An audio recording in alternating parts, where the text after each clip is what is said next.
The next reaction is oxazone formation. The phenylhydrazine in acetic acid, when you boiled with reducing sugar, they form the oxazone. So if you take the reducing sugar in test tube, you add phenylhydrazine and acetic acid. Then if the sugar is reducing sugar, it will form oxazone. In oxazone formation, the first two carbon of sugar C1 and C2 are involved in oxazone formation. The sugar that differ in their configuration on C1 and C2 carbon give the same type of oxazone, because first two carbon of sugar are involved in oxazone formation. The difference is masked by phenylhydrazine, which is bind to the first and second carbon of sugar. For example, glucose, fructose and mannose, they give the similar oxazone, which are in needle shape. Reducing disaccharide also give oxazones. For example, maltose give sunflower shape oxazone, whereas lactose give powder puff shape oxazone. Here we explain understand how oxazone reaction takes place. So this is the sugar. This is oxazone molecule. Phenylhydrazine molecule. It bind with the first carbon of sugar. It is bind. Again 2 carbon of phenylhydrazine is added. Then it bind to second carbon. 1 of phenylhydrazine is present as it is. Okay. So it forms the oxazone. This is the common structure of any sugar, which form the oxazone reaction by reducing sugar, in which first and second carbon are involved. Then why two different sugar which are differ at second carbon give the similar or same oxazone? So here there is a D-glucose sugar, first carbon, second carbon. Then if you see the from third to sixth carbon, mannose is same. Third, fourth, fifth, sixth having the same structure, only they differ at the second carbon. So phenylhydrazine react with first carbon and second carbon, give the oxazone. Again mannose, phenylhydrazine will bind with first carbon and second carbon, give the same oxazone. So the two sugar which are differ at first and second carbon, they will give the same oxazone. Then ester formation. So sugars can form the ester. For example, the most famous example is glucose 6-phosphate and glucose 1-phosphate. So here the alcoholic group of monosaccharide form the ester either by enzymatic reaction or by non-enzymatic reaction. Esterification of carbohydrate with phosphoric acid is most common. Example given is glucose 6-phosphate and glucose 1-phosphate. ATP donate the phosphate moiety in ester formation of sugar.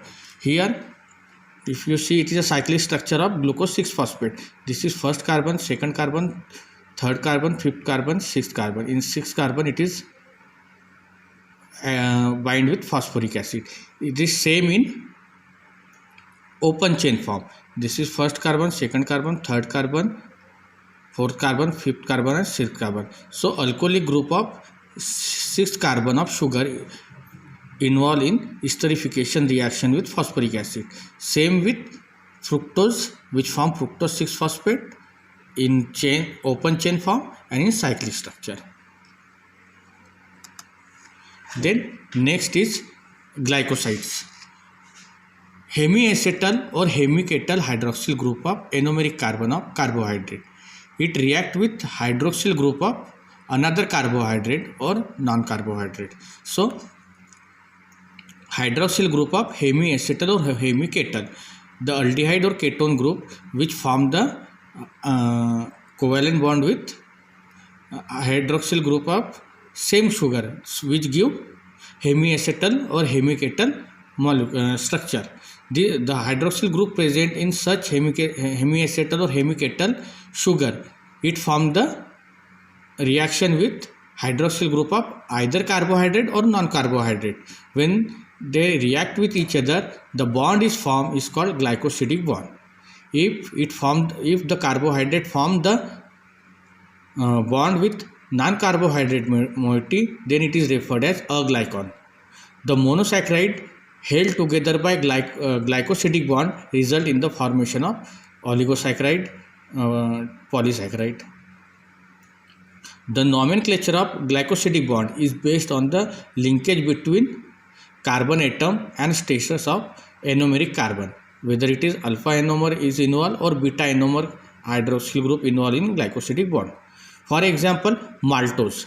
Maltose is formed by bond between C1 of alpha glucose and C4 of alpha glucose. So maltose is made up of two glucose molecule. It is disaccharide. So the glycosidic bond is named as alpha 1,4 because first carbon of one glucose and fourth carbon of second glucose are involved in glycosidic bond, and both are alpha sugars or alpha anomers.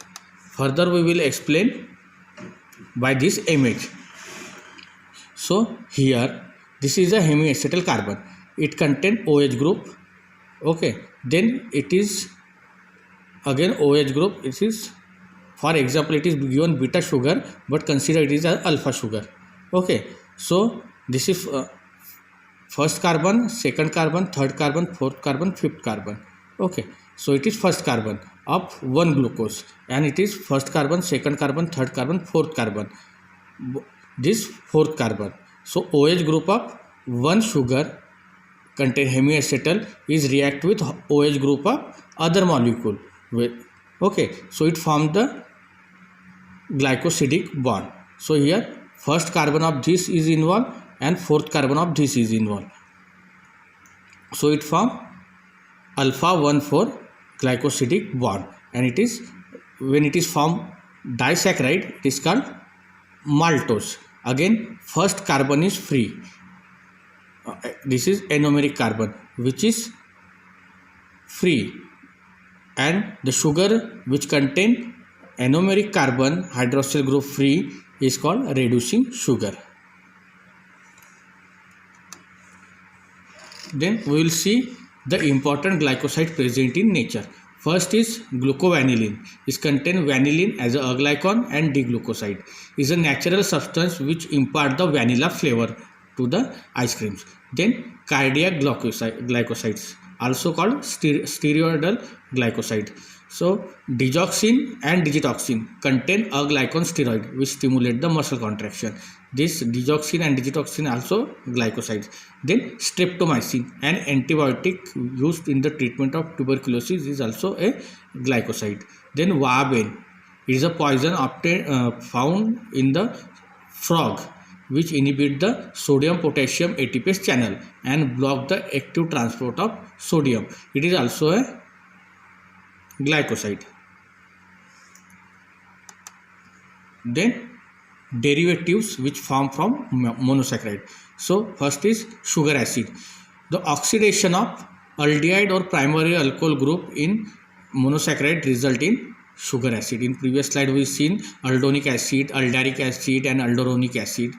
For example, gluconic acid is produced when the oxidation of aldehyde group of glucose takes place. Then glucuronic acid is formed when primary alcohol group or C6 carbon of glucose get oxidized.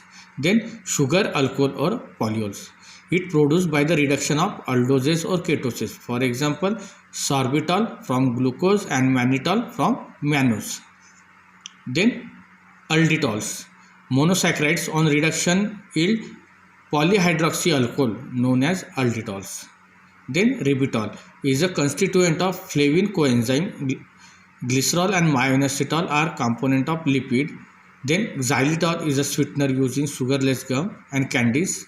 These are the under ribitols. Then amino sugars. So amino group is linked to the sugar called amino sugars. When one or more hydroxyl group of monosaccharide are replaced by amino group, then those sugars are called amino sugar. For example, D-glucosamine and galactosamine. The amino group of amino sugar are sometimes acetylated. Then if they call acetylated amino sugar. For example, N-acetyl D-glucosamine. Then N-acetyl neuraminic acid is a derivative of N-acetyl mannose, means acetylated sugar and pyruvic acid. It is the important constituent of glycoprotein and glycolipid. The term sialic acid is used to include N-acetyl neuraminic acid and other derivative. So the amino group are substitute for hydroxyl group of sugar. So here if you see, this is the general structure of sugar. For example, it is given glucose. Then at the second carbon, the OH group is replaced by amino group. Then it becomes the amino sugar.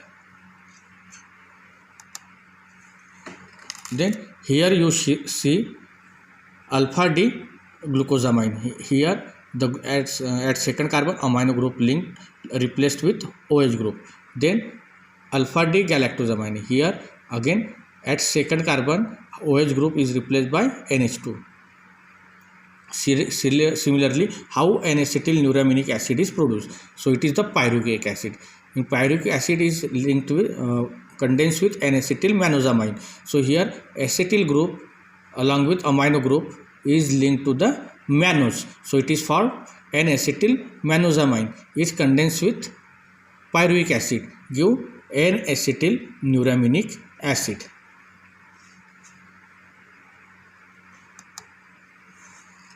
Then next derivative of sugar is deoxy sugar. Sugar that contain one oxygen less than that present in parent molecule. The famous example is 2-deoxyribose is the most important deoxy sugar since it is structural constituent of DNA. Then L-ascorbic acid or vitamin C, which is the water soluble vitamin, is structurally resembled to that of monosaccharide. Here if you see the ribose sugar, here OH group is present at second carbon, but one oxygen less in the same derivative called deoxyribose, deoxy sugar. Here one oxygen less than parent molecule, then it is called deoxy sugars.